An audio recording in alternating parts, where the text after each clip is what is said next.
I never imagined I would be sitting in a place like this. A sterile, imposing room with dark wood paneling, the air thick with the scent of old paper and bitter coffee. My name is Tasha Wilson, 34 years old, and in this moment, I am watching my husband of 7 years, James, sign our divorce papers with a smug, victorious grin plastered across his face. He believes he's about to take half of what little I have, completely unaware of the financial bomb I've spent years building, a silent, powerful detonation that is about to rock his world. Before I get to the moment the judge reads out my actual net worth and the smug smile vanishes from his face, remember to like and subscribe to the Revenge Emmy channel and let me know in the comments where you are listening from today. Trust me, you'll want to be here to see his reaction when he realizes what he's truly lost.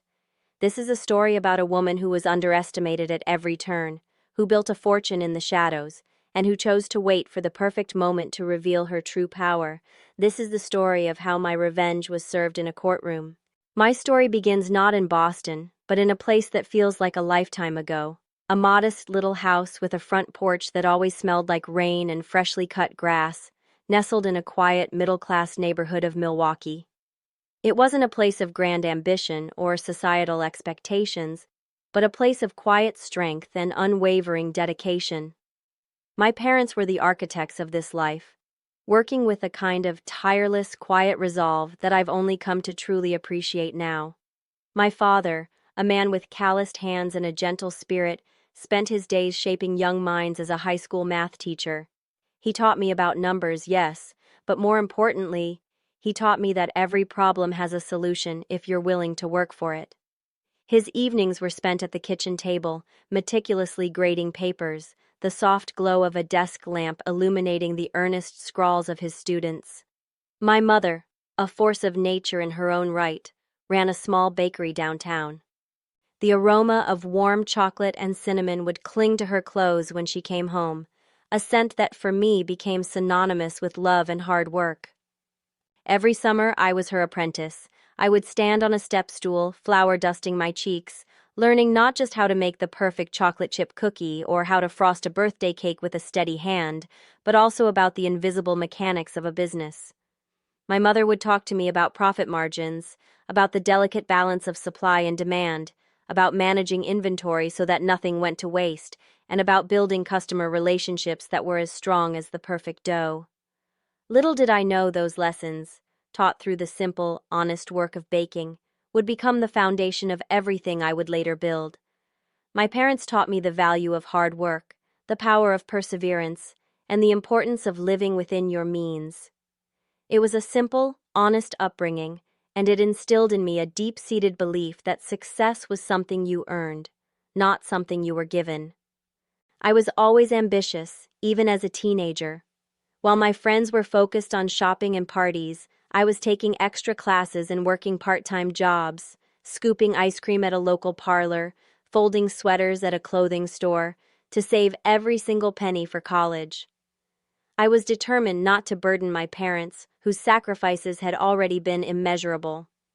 When I was accepted to the University of Wisconsin with a partial scholarship, their pride was a tangible thing, a warmth that filled the whole house. My father clapped me on the back so hard I nearly stumbled, and my mother cried happy tears, hugging me so tight I thought I might break. I majored in business with a focus on marketing, a field that felt like a natural extension of the lessons I'd learned at my mother's bakery. I graduated with honors, a feat I was particularly proud of, having worked 20 hours a week throughout my college career to minimize my student loans. I left college with not just a degree but a sense of self-reliance that felt like an unbreakable shield. At 24, I landed my first real marketing job with a mid-sized tech company in Boston. The position offered a decent salary, but more importantly, it came with incredible growth potential. The thought of moving to a new city where I knew no one was both terrifying and exhilarating. I had very little savings after paying for the move, so I rented a tiny studio apartment in a neighborhood that was, to put it mildly, less than desirable. The floors slanted, the heater rattled, and the kitchen was a postage stamp-sized space with an ancient stove. But it was mine. I threw myself into my new job, determined to prove myself. I was the first one in the office and the last one to leave.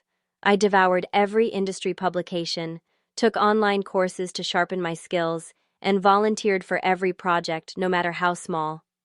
I was fueled by the memory of my parents' hard work and the feeling that I was finally building a life on my own terms. 2 years later, my company sponsored a table at a charity fundraiser for local entrepreneurs. I had spent the entire day preparing a presentation on digital marketing trends, and I was exhausted. I was standing by the table, nursing a glass of sparkling water and making small talk, when a man approached me. He was tall, conventionally handsome, and had this air of effortless confidence that commanded attention without being loud. His name was James Anderson, and he was 32, a marketing director for a prestigious financial services firm. He seemed to know everyone in the room, moving through the crowd with the kind of ease I had only seen in movies.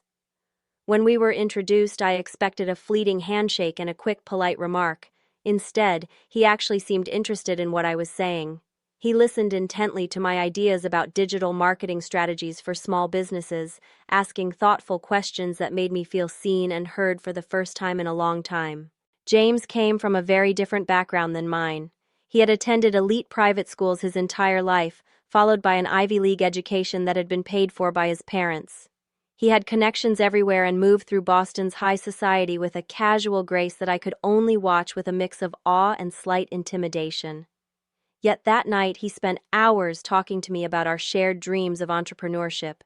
He spoke about wanting to start his own marketing agency someday, and I shared my vision of building an online consultancy that would help small businesses compete in the digital space. The conversation flowed so easily, and I felt a connection I hadn't expected. Our romance moved quickly, like a story in a movie. He took me to restaurants I could never afford on my own, introduced me to his impressive circle of friends, and showed me a side of Boston I had never experienced. He seemed to remember every small detail I mentioned. 3 weeks after we met, he surprised me with tickets to a symphony concert, remembering I had mentioned loving classical music. A month later, he took me sailing on his friend Patrick's boat in the harbor, the salt spray on my face and the sun warm on my skin. For my birthday, he arranged a private cooking class with a renowned local chef, a detail he had remembered from a passing comment I had made about wanting to learn more about gourmet cooking. He was charming, attentive, and incredibly generous. Everyone loved James. My friends were impressed by his charm and his generosity. When my parents visited from Milwaukee, he won them over instantly by asking thoughtful questions about their lives and sharing stories about our relationship that made me sound like the most amazing woman in the world. Even my skeptical college roommate Kate, who flew in from Chicago to meet him, told me, "He looks at you like you are his everything." Her words resonated with me. I felt like I was living in a fairy tale. 5 months after we met, James proposed during a weekend trip to Nantucket. He had rented a beautiful cottage with ocean views and arranged for a private chef to prepare dinner. The diamond ring he presented was stunning, clearly expensive, and exactly my style. I was hesitant at first, feeling it was too soon, but James was persistent. "When you know," he said, holding my hands in his. "I have dated enough to recognize when something is real. We are perfect together, Tasha. Why wait when we could start building our life now?" His certainty was so compelling, and I was so swept up in the romance and the feeling of being truly cherished that I said yes. We set the date for 6 months later, giving us enough time to plan a beautiful wedding without the stress of rushing. Our wedding was elegant but intimate, held at a historic venue in Boston with 100 guests. I wore a simple but beautiful gown, and James looked handsome in his tailored suit. We wrote our own vows, promising to support each other's dreams and always be honest with one another, promises that would later feel like cruel jokes. For our honeymoon, we spent 2 weeks in the Caribbean, staying at luxurious resorts and enjoying what seemed like perfect harmony. James surprised me with couples massages and sunset cruises. We talked about our future, planning where we would live, how many children we might have, and how we would support each other's career ambitions. Upon returning, we moved into a beautiful townhouse in an upscale Boston neighborhood.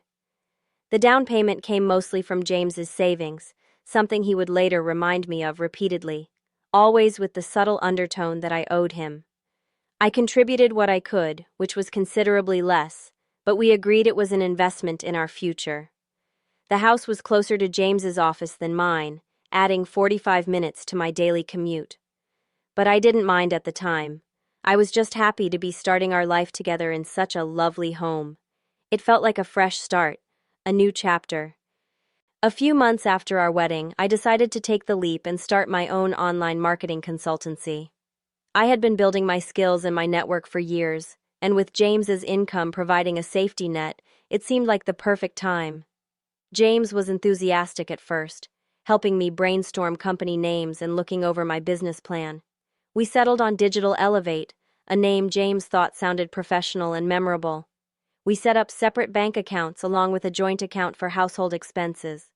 We would each contribute a percentage of our income to the joint account based on what we earned.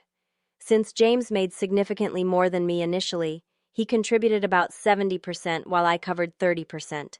It seemed fair at the time. Looking back, I can see the warning signs I ignored. How James would often make decisions without consulting me, from which car we should buy to where we would spend holidays. How he would sometimes cut me off mid-sentence at dinner parties to clarify what I was trying to say. How his encouragement of my business always came with subtle suggestions that positioned him as the expert, even though his experience was in corporate marketing, not entrepreneurship. I rationalized these behaviors. He was under pressure at work. He had been raised differently than me. He was just trying to help. He was more experienced in these social circles. I made excuses because everything else seemed so perfect. We had a beautiful home. We enjoyed traveling together, and most of the time he was attentive and loving. I believed we were building something special, never imagining how it would all unravel. 6 months after launching Digital Elevate, I landed my first major client, a growing tech company that needed a complete overhaul of their digital marketing strategy. The contract was worth more than I had made in 3 months at my previous job. I remember rushing home that day, my heart pounding with excitement, eager to share the news with James. I had prepared his favorite dinner, a slow-roasted herb chicken, and bought a bottle of expensive champagne to celebrate. "That's great, honey," he said after I told him, his eyes never leaving his phone. "Pretty impressive for your little side business. Just make sure it doesn't interfere with running the house." That was the first time I felt the sting of his dismissal, but it would not be the last. As my business grew, so did his subtle undermining. When I hired my first employee, a young and talented graphic designer named Sarah, he called it cute. When I signed 3 new clients in 1 month, he asked if I was sure I could handle it.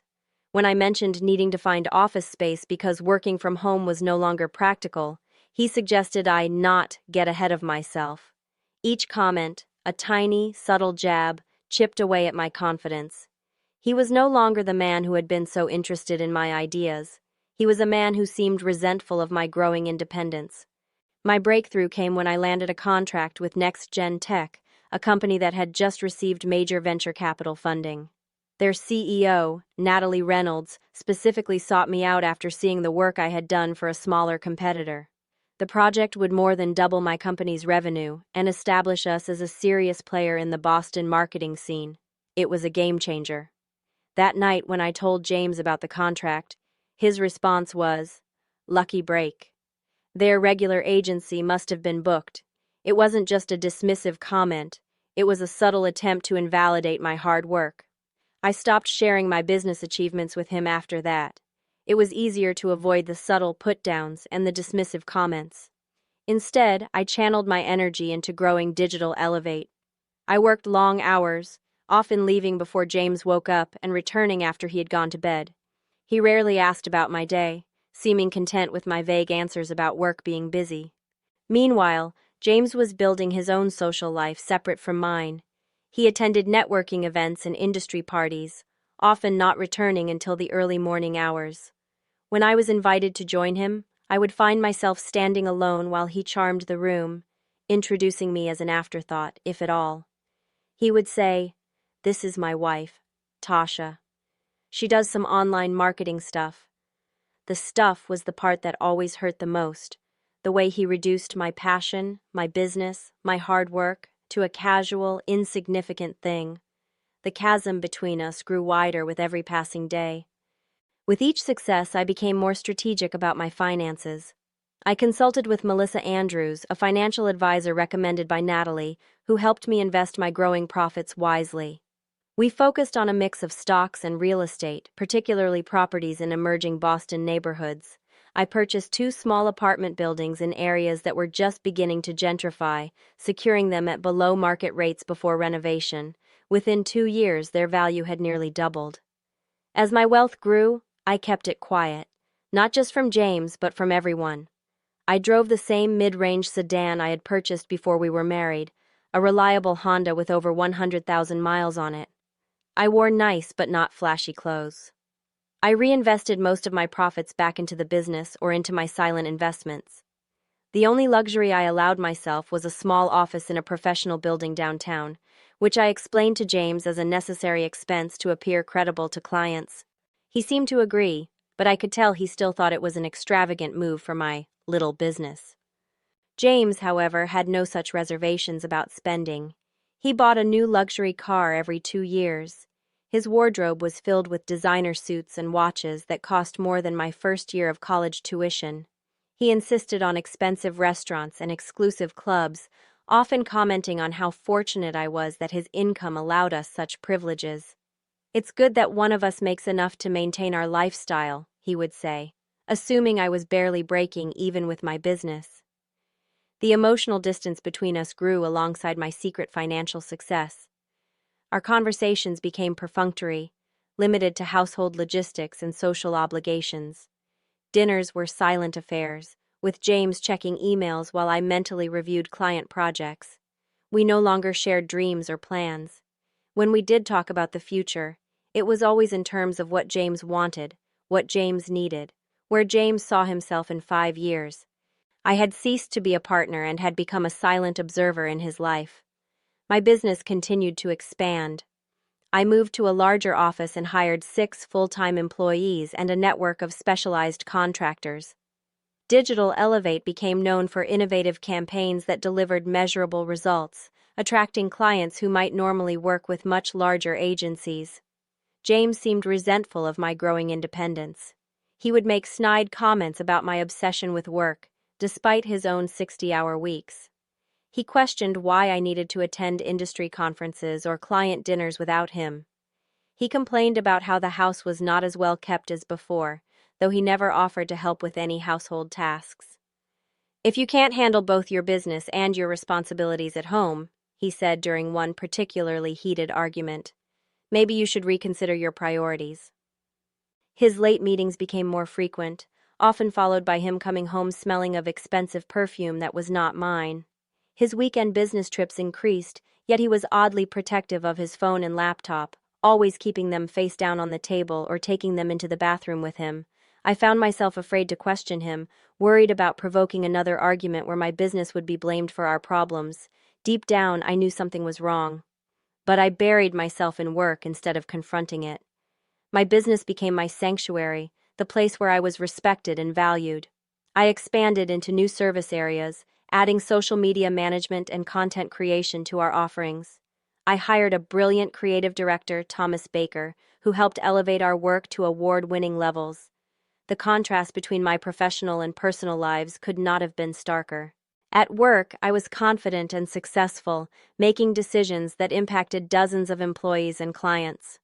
At home, I second-guessed every word, trying to avoid James's criticism and coldness. Our arguments about money became increasingly frequent.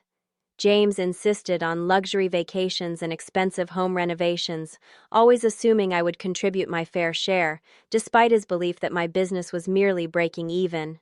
I would suggest more modest alternatives, not because I couldn't afford more, but because I didn't want to reveal how well my company was actually doing. "If you can't keep up, just say so," he would snap, humiliating me in front of contractors or travel agents. To keep the peace, I often agreed to his demands, writing checks from my personal account, which was actually just one of several I maintained. I let him believe I was stretching myself thin to match his contributions, reinforcing his assumption that I was financially dependent on him. The emotional toll was immense. I lost weight from stress, developed insomnia, and found myself jumping whenever my phone rang, worried it might be James calling to criticize something else I had done wrong. Yet, through it all, I maintained my privacy about my true financial situation. Something told me that information needed to be protected. I had no idea how right that instinct would prove to be. The stage was being set for the final act, a reckoning James never saw coming. It was a Tuesday evening in November when I found the receipt. I wasn't snooping, though James would later accuse me of that. I was simply gathering the dry cleaning tickets from his jacket pockets before sending his suits out. The small slip of paper from Bartlett Jewelers showed a purchase of diamond earrings for $4,300, dated just 3 days earlier. My birthday had passed months ago. Our anniversary was still 4 months away. I told myself there must be an explanation, perhaps a surprise gift for me. But James had never been the type to give presents without an occasion, always practical about such things. With a sinking feeling in my stomach, I began to look more closely at our finances. I went through months of credit card statements, finding charges for hotels in Boston on nights James claimed to be working late. There were restaurant bills for places we had never visited together, always for 2 people based on the totals. I discovered recurring charges at a high-end lingerie store where I had never shopped. The final confirmation came when James left his phone unlocked on the counter while showering. I had never checked his phone before, respecting his privacy as I expected him to respect mine. But the evidence was mounting, and I needed to know the truth. The text messages I found were explicit and numerous, exchanged with at least 3 different women over the past year. There were hotel arrangements, complaints about his nagging wife, and promises of a future together. I sat at our kitchen island, phone in hand, for nearly an hour, reading through message after message. I felt oddly calm, as though I were researching a particularly complex client problem rather than discovering my marriage was a lie. I took screenshots and emailed them to myself, then carefully replaced the phone exactly where he had left it. That evening, I confronted him in our living room after dinner. I had prepared what I wanted to say, keeping my tone even and factual. I know about the affairs, James. I've seen the texts, the hotel charges, and the jewelry receipts. I know there have been at least 3 women in the past year. He stared at me for a long moment before his expression shifted from shock to contempt. There was no denial, no attempt at explanation. Instead, he laughed. He actually laughed before responding. Well, what did you expect? You're never home. You're so wrapped up in your little business that you've forgotten how to be a real wife. At least these women know how to make a man feel appreciated. His words cut deep, but I pressed on. Why not just ask for a divorce if you were so unhappy? And lose half of everything I've worked for? No thanks. Besides, it's convenient having someone manage the house while I focus on my actual career. That's when I realized he had never seen me as a partner, only as an accessory to his life, a convenience. The business I had built from nothing was just a little hobby in his eyes, not worthy of respect or consideration. There's more, I said, pulling out the bank statements. You've been taking money from our joint account. Thousands of dollars that didn't go toward household expenses. So what? My money paid for most of this house. My salary covers our lifestyle. You should be grateful I let you play entrepreneur instead of insisting you get a real job. Each word revealed more of who he truly was, stripping away the charming facade I had fallen in love with.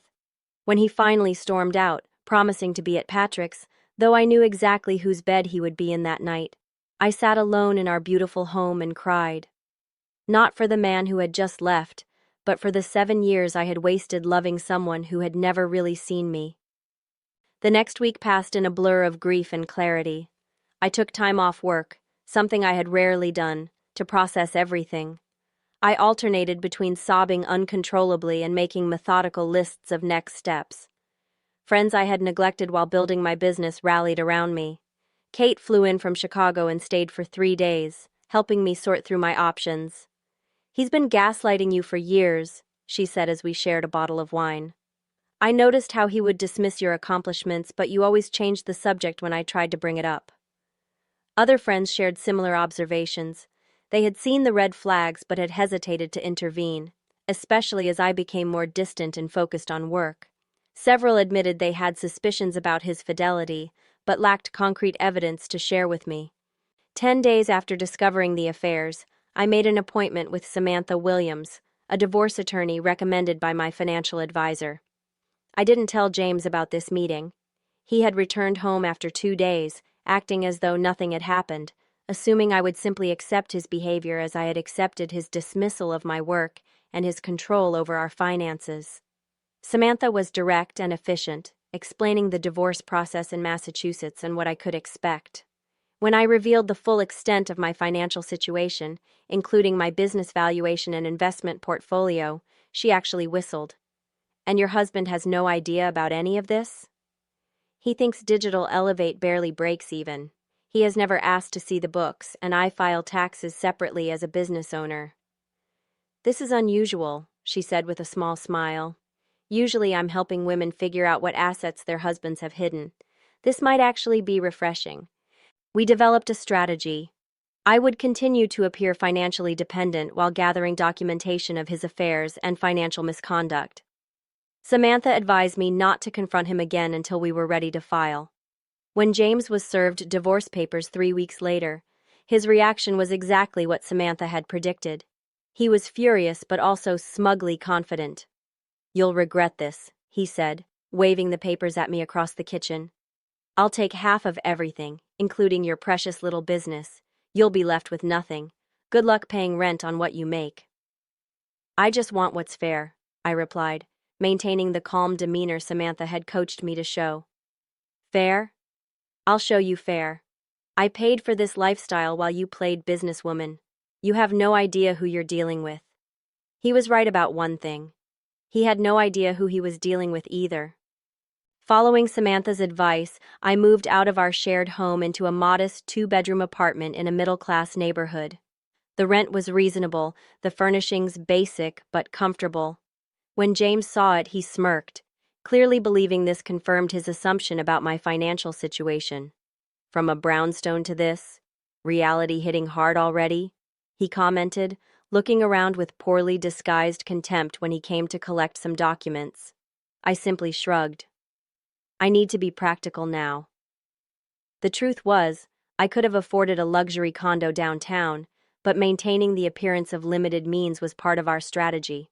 I continued driving my 7-year-old Honda, wore my older clothes, and was careful not to make any large purchases that might tip him off. Dividing our belongings became another battleground. James insisted on keeping most of the valuable items we had purchased together, including artwork, high-end furniture, and even kitchen appliances I had selected and primarily used.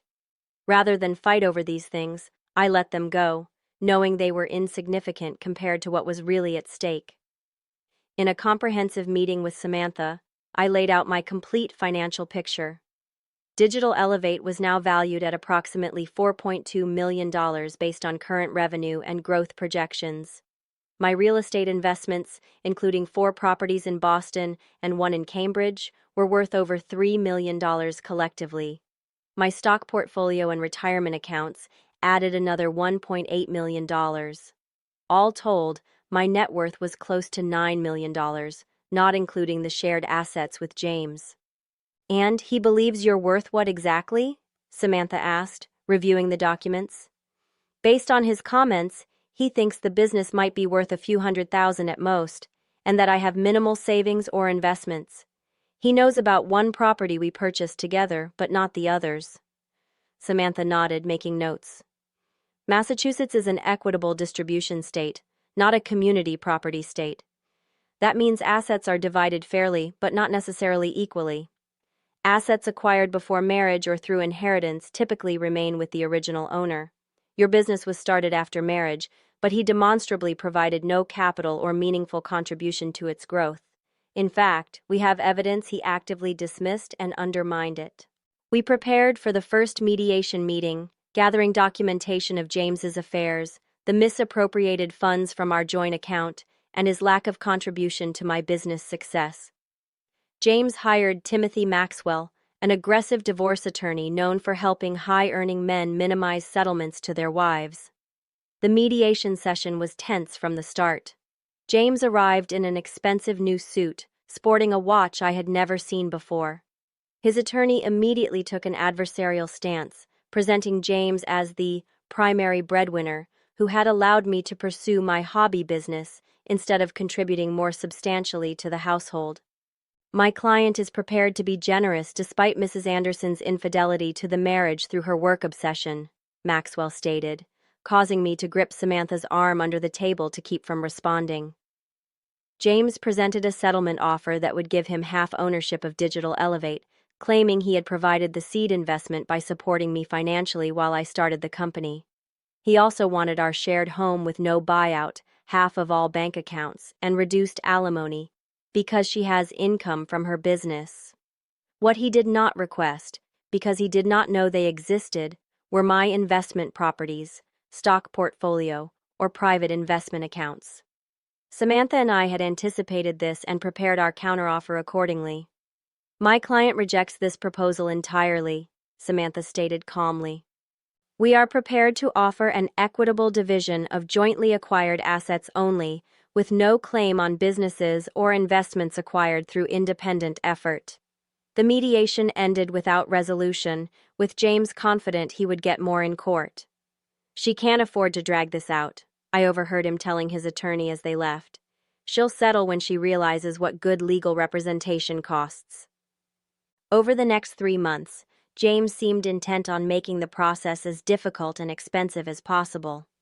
He requested numerous financial disclosures, many irrelevant to the case. He contested every temporary arrangement, from who would pay the mortgage on the house to which of us would maintain the car insurance. He repeatedly canceled and rescheduled meetings, each time requiring Samantha to prepare twice. His demands became increasingly unreasonable. He wanted alimony despite earning over $200,000 annually. He claimed entitlement to my business contacts and client relationships. He even attempted to argue that ideas he had casually mentioned at dinner had been the foundation of my business strategy, thus entitling him to intellectual property rights. Throughout this process, James attempted to intimidate me in various ways. He would call late at night, alternating between threats and attempts at reconciliation. He showed up at my office unannounced twice, causing such a scene that I had to ask building security to escort him out. He told mutual friends I was having a mental breakdown, that my business was failing, and that I was attempting to hide assets to avoid a fair settlement. The physical and emotional toll was significant. I lost 15 pounds, developed anxiety that made everyday tasks challenging. I started seeing a therapist, Dr. Rachel Harrison, who helped me recognize the patterns of emotional abuse that had characterized my marriage. She helped me understand that James's behavior was not my fault and gave me tools to maintain boundaries during this difficult process. Support came from unexpected places. Employees at Digital Elevate stepped up to handle more responsibility when I needed time for legal meetings. Clients remained loyal despite James's attempts to contact some of them with disparaging information about me. True friends distinguished themselves from those who had only been in my life because of James. After 6 months of failed negotiations and increasing legal bills, we reached the final mediation attempt. James remained intransigent, believing I would eventually cave to his demands rather than face the expense and emotional strain of a court battle. My client's final offer is 50% of all marital assets, including the business, with appropriate alimony to maintain the lifestyle to which Mrs. Anderson has become accustomed, thanks to his income, Maxwell stated. Samantha didn't even need to consult with me. We reject this offer and are prepared to proceed to court. James actually laughed. You can't afford that. Be reasonable, Tasha. Take the offer before it gets worse for you. I met his gaze steadily. I'll see you in court, James. The weeks leading up to our court date were intense. Samantha and I prepared extensively, organizing documentation of every aspect of my business's growth, showing how it had succeeded despite, not because of, my marriage to James. We gathered evidence of his affairs, his financial misconduct, and the emotional abuse that had characterized our relationship. We prepared a comprehensive financial disclosure that would be required by the court, knowing the surprise it would contain for James and his attorney. The day before court, James sent one final text. Last chance to settle reasonably. Tomorrow will not go well for you. I did not respond.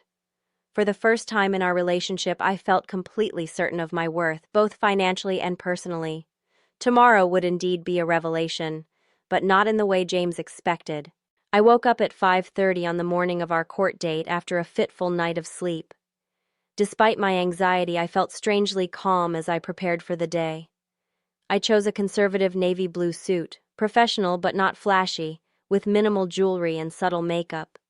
Samantha had advised me to present myself as composed and reasonable, in contrast to James's typically showy style. Arriving at the Suffolk County Courthouse, I spotted James immediately. He stood on the steps in a clearly new designer suit, checking his reflection in his phone camera. The watch on his wrist was one I had never seen before, likely another recent expensive purchase to impress the judge. He was talking animatedly with Maxwell, both of them laughing as though they were discussing a sure victory rather than the dissolution of a 7-year marriage. James noticed me and smirked, leaning over to whisper something to his attorney that made both men chuckle. I kept my expression neutral as Samantha and I walked past them into the building. "Remember," Samantha murmured, "let him be smug." The overconfidence works in our favor. Courtroom 4. B was formal and imposing, with dark wood paneling and the seal of Massachusetts displayed prominently behind the judge's bench. We took our seats at the plaintiff's table, arranging our documentation neatly.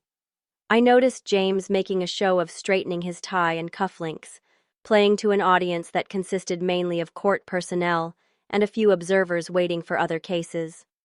When Judge Karen Peterson entered, everyone rose.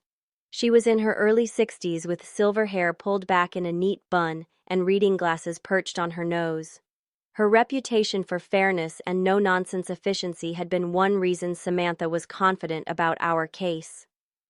"Anderson versus Anderson, dissolution of marriage and division of assets," the clerk announced. Judge Peterson reviewed the case briefly before addressing both parties. "I have read the filings from both sides. Let me be clear from the outset that I have no patience for theatrics or attempts to obscure financial information. This court's purpose is to ensure an equitable division based on facts, not emotions." The proceedings began with opening statements from both attorneys. Maxwell portrayed James as the dedicated provider who had supported my entrepreneurial experiment, while I neglected our marriage in pursuit of a business that generated modest income at best. He claimed James deserved compensation for his investment in my career and for the lifestyle sacrifices he had made during our marriage.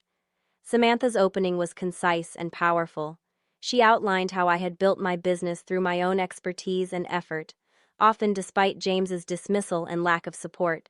She touched on his infidelity and financial impropriety, but focused primarily on establishing that Digital Elevate was the product of my independent work and thus not subject to equal division under Massachusetts law. James was called to testify first. He presented himself as the wronged husband whose emotional and financial support had been the foundation of my success. He claimed to have given me business advice almost daily, to have introduced me to key clients, and to have allowed me to use our home as an office rent-free during the company's early days. "I essentially funded her business by covering our living expenses while she reinvested any profits back into the company," he stated confidently. "Without my financial support, Digital Elevate would not exist." During cross-examination, Samantha methodically dismantled his claims. She presented email exchanges showing his dismissive attitude toward my business. She had testimony from my first major client who confirmed they had found me through my work for another company, not through James's connections. She even had a recording of a dinner party where James had referred to Digital Elevate as Tasha's cute little side project, while others were discussing their careers. Throughout his testimony, James maintained his composure, though I could see tension building in the way he gripped the edge of the witness stand. He continued to project confidence, occasionally smiling at the judge as though they shared some understanding about the situation. When it was my turn to testify, I spoke clearly and factually about the growth of Digital Elevate, my investment strategies, and the reality of our marriage. I described how James had become increasingly unsupportive as my business grew, how he had belittled my achievements, and how I had eventually stopped sharing my successes with him to avoid his negativity. Your Honor, I never set out to hide assets, I explained. I simply stopped discussing my business with someone who consistently undermined it. The separate accounts were necessary for proper business accounting, not concealment. Judge Peterson asked pointed questions about why I had not disclosed my full financial situation during early settlement discussions. Samantha addressed this, explaining that full disclosure had been made in all legal filings as required by law and that informal settlement discussions are not bound by the same requirements. The pivotal moment came after lunch when Judge Peterson began reviewing the financial disclosures. She looked over her reading glasses at James and his attorney. According to these documents, Digital Elevate is currently valued at $4.2 million. Miss Anderson also owns real estate investments valued at just over $3 million and has investment and retirement accounts totaling $1.8 million. Judge Peterson paused, letting the numbers hang in the air. Mr. Anderson, were you aware of these assets? The color drained from James's face. He leaned over to whisper urgently to Maxwell, who looked equally shocked.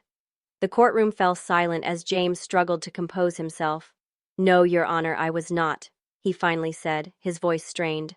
My wife clearly concealed these assets during our marriage. That is not accurate, Judge Peterson replied, reviewing another document. All business filings were properly registered with the state. The real estate purchases are a matter of public record. There is no evidence of concealment from legal authorities, only that you did not take an interest in your wife's financial activities. James's composure finally cracked. This is impossible. Her business was small, local. There's no way it could be worth millions. She must have falsified these valuations. Judge Peterson frowned at the interruption. Mr. Anderson, you will speak when addressed by the court. The business valuation was conducted by an independent firm and is supported by tax filings and client contracts. Maxwell attempted to recover, requesting a recess to review this surprising new information. Judge Peterson denied the request, pointing out that all financial disclosures had been properly filed within the required time frame. But she never told me, James insisted, ignoring his attorney's attempts to quiet him. I gave her the idea for the business. I introduced her to clients. Half of that business is rightfully mine. Samantha was prepared for this claim. She presented the original business plan for Digital Elevate, dated 2 years before I even met James. She had emails from my first clients confirming they had hired me based on my previous work, not through James's connections. She even had the registration of the business name, which I had secured before our first date. James's face cycled through shock, anger, and finally a sickly paleness. As the evidence mounted, he whispered something to Maxwell, who shook his head firmly. James ignored him and stood up. Your Honor, I need to clarify something about these valuations, he began, his voice unsteady. Mr. Anderson, please sit down unless you are addressed by the court, Judge Peterson warned. But this is important. She must have been hiding income. We lived modestly compared to what these numbers suggest. I drive a BMW while she kept her old Honda. Our vacations were paid for primarily by me. None of this makes sense. Judge Peterson called for a 15-minute recess, instructing both parties to compose themselves before continuing. As court officers guided everyone out, I caught a glimpse of James rushing to the restroom, looking physically ill. When court resumed, Judge Peterson delivered her ruling with clear, measured words. The division of assets would be based on actual contributions to their acquisition, not an arbitrary 50-50 split. James would receive his share of our joint checking and savings accounts, half the equity in our shared home, and his personal property. He would retain his own retirement accounts and investments, just as I would retain mine. Most importantly, Digital Elevate remained entirely mine, as Judge Peterson found no evidence that James had contributed meaningfully to its development or growth. The same applied to my investment properties and stock portfolio, which had been purchased with business profits. This court finds no basis for alimony for either party, as both have substantial independent income, Judge Peterson concluded. The marriage lasted 7 years. Both parties are employed, and there are no children to consider. Each party has the means to maintain their own lifestyle without support from the other. James could not contain his reaction. "This is robbery," he exclaimed, jumping to his feet.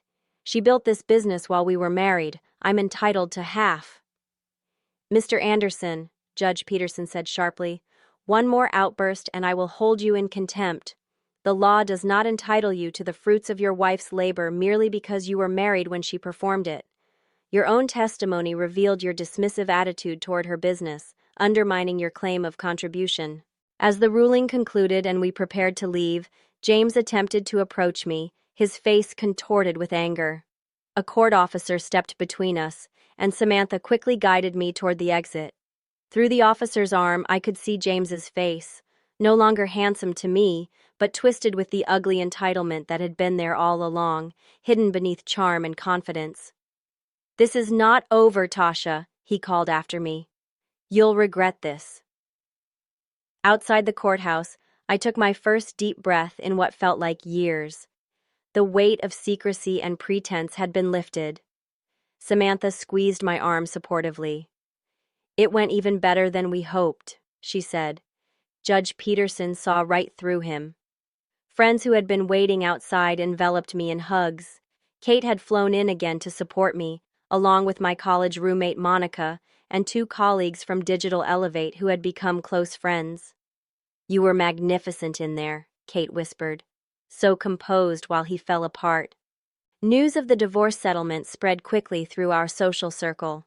James had always been the one with the wide network of connections, but it turned out many of those people had merely tolerated him because of his position and charm.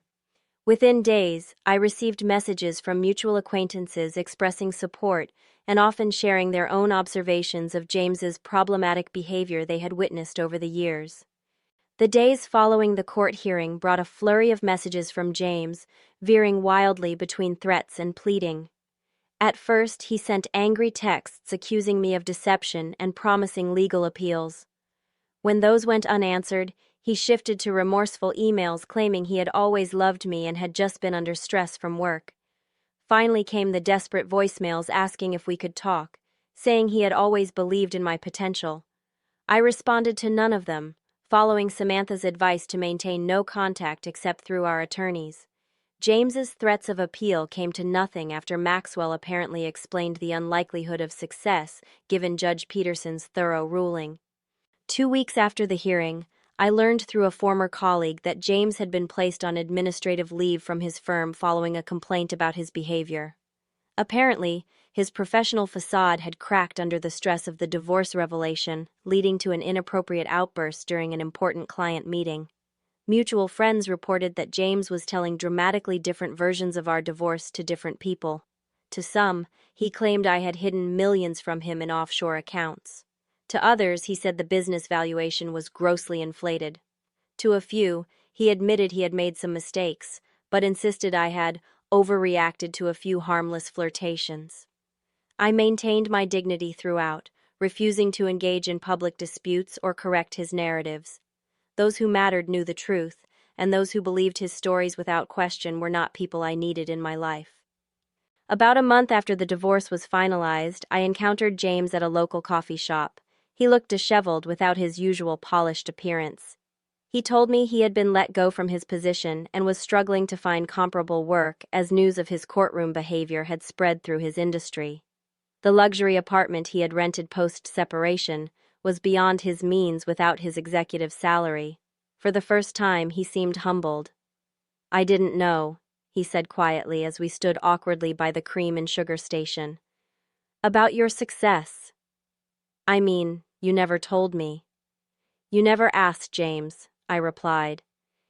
"You were too busy telling me how cute my little business was." He had no response to that. As I turned to leave, I added, "I hope you find what you're looking for. Everyone deserves a chance to rebuild." It was not forgiveness exactly, but an acknowledgement that holding on to bitterness would only hurt me in the long run. Walking away from that encounter, I felt the last threads of our connection finally break clean. The year following my divorce became a journey of healing and rediscovery. With the stress of secrecy and pretense lifted, I found myself breathing easier, sleeping better, and reconnecting with parts of myself that had been suppressed during my marriage. It was like emerging from a long, suffocating tunnel into the open air. My healing journey began with therapy. Dr. Harrison helped me process the emotional manipulation I had experienced and develop healthier patterns for future relationships. We worked through my feelings of guilt for having hidden my success, my anger at James for his betrayals, and my fear of trusting again. Your success threatened his sense of superiority, she explained during one session. Some people need to feel above others to feel secure. Your growing independence challenged the dynamic he wanted. I joined a support group for divorced professionals, finding comfort in shared experiences and perspectives. Many members had similar stories of partners who had felt threatened by their success or independence. Through their stories, I gained perspective on my own experience and valuable insights into patterns I wanted to avoid in the future. Journaling became another powerful tool for healing. Each evening, I wrote about my day, my feelings, my hopes, and my fears. Over time, I watched my entries evolve from anger and confusion to clarity and strength. Writing helped me process my emotions and recognize my growth. As I healed emotionally, I refocused on Digital Elevate with renewed passion. Without the need to downplay my achievements or hide my ambition, I pursued expansion opportunities I had previously hesitated to consider. We opened a second office in New York, targeting larger clients with national reach. I hired a talented operations director, allowing me to focus on strategy and client relationships. With my business thriving openly, I found new confidence in my professional identity.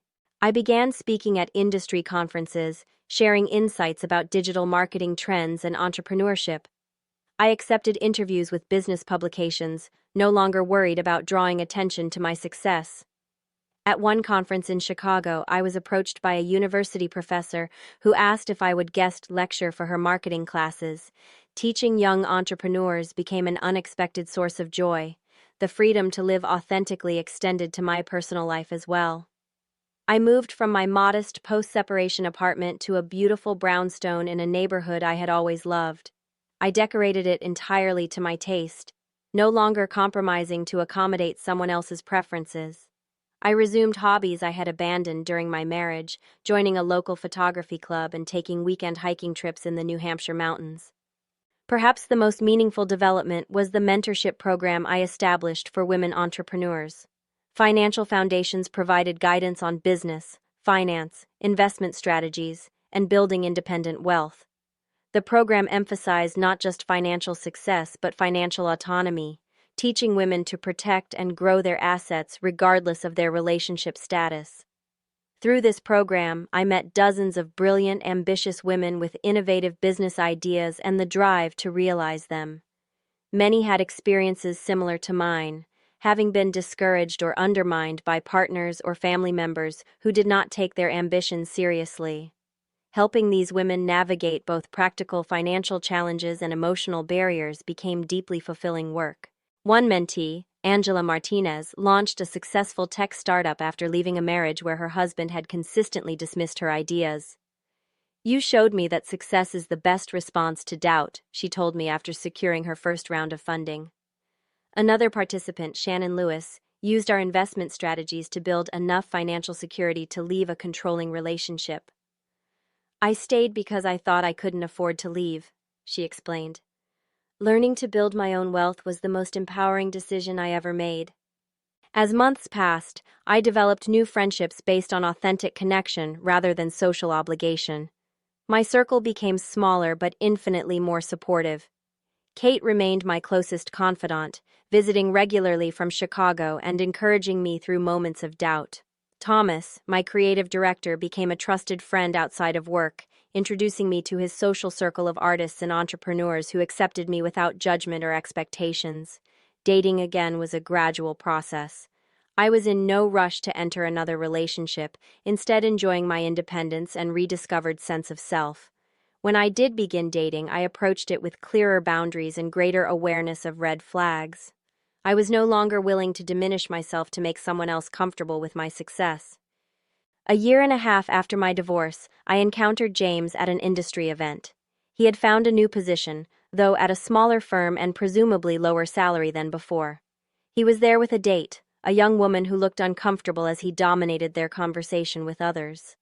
Watching from across the room, I felt neither anger nor attraction, just a quiet gratitude that I had found my way free. Later that evening, he approached me at the bar. "You look well, Tasha," he said, seeming genuinely appreciative. "Your company is doing amazing things. I saw the feature in Business Monthly." "Thank you," I replied simply. "I was wrong," he added after an awkward pause. "About a lot of things. I should have supported your dreams instead of feeling threatened by them." I nodded, accepting his words without feeling any need to absolve him. "I hope you are finding happiness, James." "Working on it," he said with a small smile. "Some lessons take longer to learn than others." As we parted ways, I realized how completely I had moved beyond our shared past. The woman who had hidden her success to keep the peace, who had diminished herself to avoid conflict, who had accepted dismissal as the price of love, was gone. In her place stood someone stronger, wiser, and unapologetically herself. The true wealth I gained from my divorce was not financial, though that security remained important. The real treasure was self-knowledge, confidence, and the freedom to live without pretense.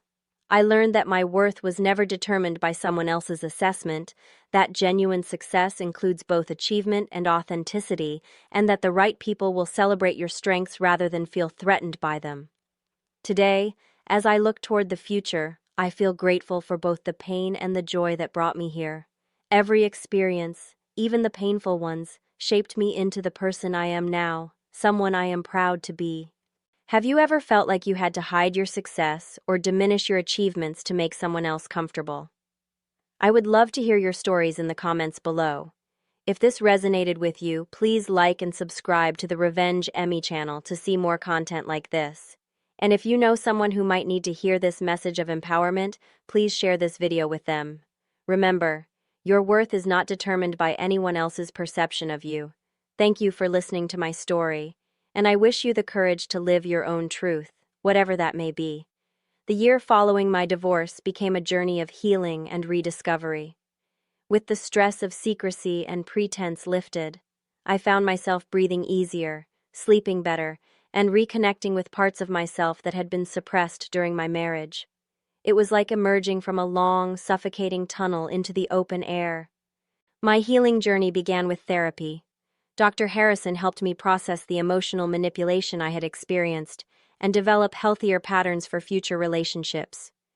We worked through my feelings of guilt for having hidden my success, my anger at James for his betrayals, and my fear of trusting again.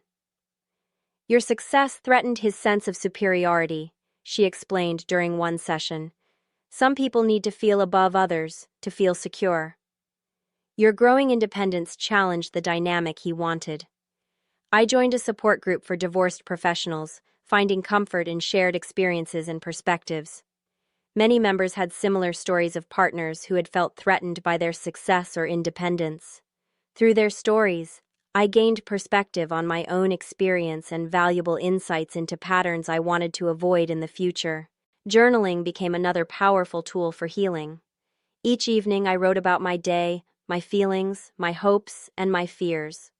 Over time, I watched my entries evolve from anger and confusion to clarity and strength. Writing helped me process my emotions and recognize my growth. As I healed emotionally, I refocused on Digital Elevate with renewed passion. Without the need to downplay my achievements or hide my ambition, I pursued expansion opportunities I had previously hesitated to consider. We opened a second office in New York, targeting larger clients with national reach. I hired a talented operations director, allowing me to focus on strategy and client relationships. With my business thriving openly, I found new confidence in my professional identity. I began speaking at industry conferences, sharing insights about digital marketing trends and entrepreneurship.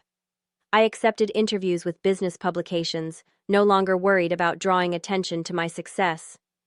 At one conference in Chicago, I was approached by a university professor who asked if I would guest lecture for her marketing classes. Teaching young entrepreneurs became an unexpected source of joy.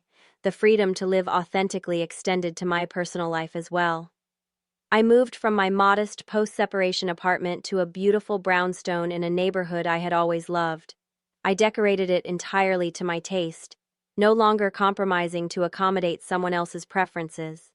I resumed hobbies I had abandoned during my marriage, joining a local photography club and taking weekend hiking trips in the New Hampshire mountains. Perhaps the most meaningful development was the mentorship program I established for women entrepreneurs. Financial Foundations provided guidance on business, finance, investment strategies, and building independent wealth.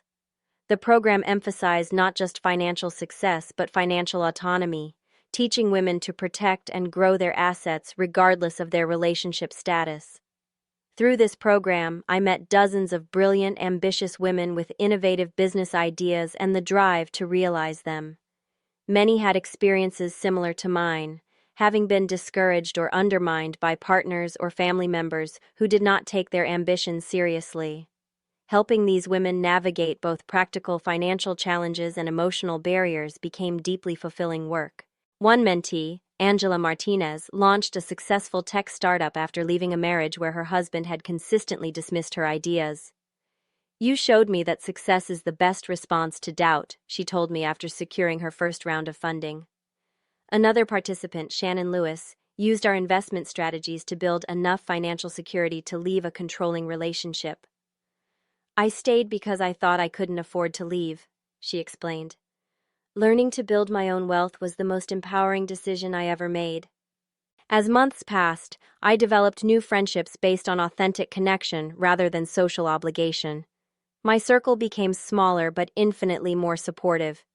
Kate remained my closest confidant, visiting regularly from Chicago and encouraging me through moments of doubt. Thomas, my creative director, became a trusted friend outside of work, introducing me to his social circle of artists and entrepreneurs who accepted me without judgment or expectations. Dating again was a gradual process. I was in no rush to enter another relationship, instead enjoying my independence and rediscovered sense of self. When I did begin dating, I approached it with clearer boundaries and greater awareness of red flags. I was no longer willing to diminish myself to make someone else comfortable with my success. A year and a half after my divorce, I encountered James at an industry event. He had found a new position, though at a smaller firm and presumably lower salary than before. He was there with a date, a young woman who looked uncomfortable as he dominated their conversation with others. Watching from across the room, I felt neither anger nor attraction, just a quiet gratitude that I had found my way free. Later that evening, he approached me at the bar.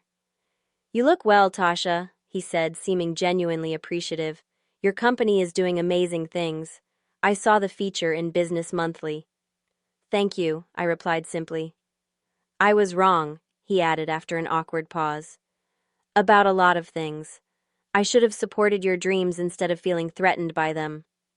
I nodded, accepting his words without feeling any need to absolve him. "I hope you're finding happiness, James." "Working on it," he said with a small smile. "Some lessons take longer to learn than others." As we parted ways, I realized how completely I had moved beyond our shared past. The woman who had hidden her success to keep the peace, who had diminished herself to avoid conflict, who had accepted dismissal as the price of love, was gone. In her place stood someone stronger, wiser, and unapologetically herself. The true wealth I gained from my divorce was not financial, though that security remained important. The real treasure was self-knowledge, confidence, and the freedom to live without pretense. I learned that my worth was never determined by someone else's assessment, that genuine success includes both achievement and authenticity, and that the right people will celebrate your strengths rather than feel threatened by them. Today, as I look toward the future, I feel grateful for both the pain and the joy that brought me here. Every experience, even the painful ones, shaped me into the person I am now, someone I am proud to be. Have you ever felt like you had to hide your success or diminish your achievements to make someone else comfortable? I would love to hear your stories in the comments below. If this resonated with you, please like and subscribe to the Revenge Emmy channel to see more content like this. And if you know someone who might need to hear this message of empowerment, please share this video with them. Remember, your worth is not determined by anyone else's perception of you. Thank you for listening to my story, and I wish you the courage to live your own truth, whatever that may be.